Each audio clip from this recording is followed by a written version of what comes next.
So, how do you live stream on TikTok using a PC?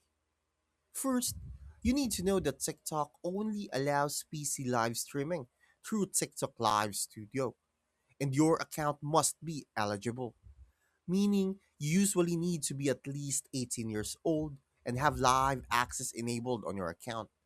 So, start by going to TikTok's official site, logging in, and downloading TikTok Live Studio for Windows. Then sign in with your TikTok account and follow the setup steps. Choose whether you want to stream your screen, a specific window, or a camera feed, and connect to your mic and webcam so your audio and video are clear. Then, before you go live, set your stream title, category, cover image because this helps reach more viewers. And once everything looks good, click go live and you'll be broadcasting directly from your PC.